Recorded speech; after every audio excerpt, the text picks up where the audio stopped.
దేవుని పరిశుద్ధ నామమునకు మహిమ కలుగునుగాక. ప్రియులారా, ప్రభునామన మీ అందరికీ వందనాలు. దేవుని వాక్యం ధ్యానిందాం. యెషయా గ్రంథం 62వ అధ్యాయము 11వ వచనం.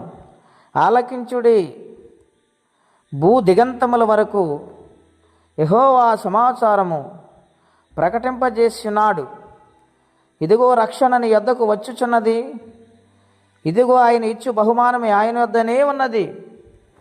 ప్రియమైన దేవుని బిడ్డలారా, పరిశుద్ధాత్మదేవుడు ఉదయకాల సమయంలో మనందరితో మాట్లాడుచు ఉన్నారు. క్రీస్తుకు పూర్వం 606వ సంవత్సరములో యెషయా గ్రంథం రాయబడి ఉన్నది. ప్రవక్త చేత పరిశుద్ధాత్మదేవుడి మాటలు వ్రాయించుంచారు. ఆయన అంటూ ఉన్నాడు, ఆలకించుడని భూ దిగంతముల నివాసులకు ఆయన సమాచారం ప్రకటిస్తూ ఉన్నాడు.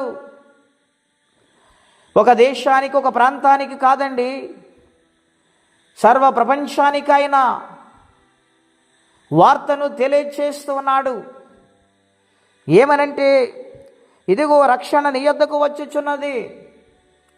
ప్రతి ఒక్కరి దగ్గరకు రక్షణ వచ్చుచున్నదని మాట్లాడుచున్నారు. అవును ప్రియులారా, రక్షణ అనగా రక్షకుడైన యేసు క్రీస్తు ప్రభువారు ప్రతి మానవుని రక్షించుటకు,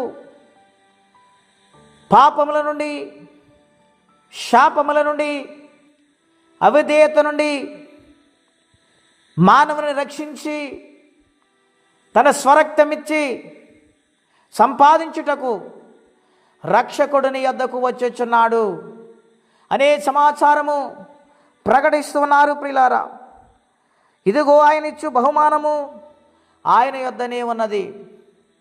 ఆయన రక్షణ ఇస్తున్నాడు, ఆయన ఇచ్చు బహుమానం అంటున్నాడు.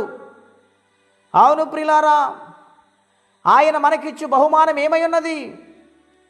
యేసుక్రీస్తు ప్రభువారిని మనందరి కోసం ఆయన బహుమానముగా ఈ లోకానికి పంపించి మన పాపములు తీసివేయటానికి గొప్ప రక్షణ బహుమానముగా ఆయన ఈ లోకానికి వచ్చారు. ఈ లోకములు ఎవ్వరివ్వలేని గొప్ప బహుమానం అండది. సర్వమానవాళి పాపమును పరిహరించుటకు క్రీస్తు యేసు ఈ లోకానికి వచ్చి నశించుచున్న ప్రతి ఒక్కరిని రక్షించుటకు ఆయన రక్షకుడై మనందరి కోసము జన్మించిన దేవుడై ఉన్నారు. కాబట్టి యేసుక్రీస్తుని అంగీకరించండి. ఆయన రక్షణ నిర్లక్ష్యము చేయవద్దు. ఇంత గొప్ప రక్షణ నిర్లక్ష్యము చేసినాడని ఎలాగో తప్పించుకుంటావని దేవుడు హెచ్చరిస్తున్నాడు. కాబట్టి ఈ లోకములో పాపము నుండి, శాపము నుండి విడిపించి రక్షించడానికి ఆయన సమర్థుడై ఉన్నాడు కనుక ఆయనను అంగీకరించండి. ఆయన గూర్చి తెలుసుకొనండి.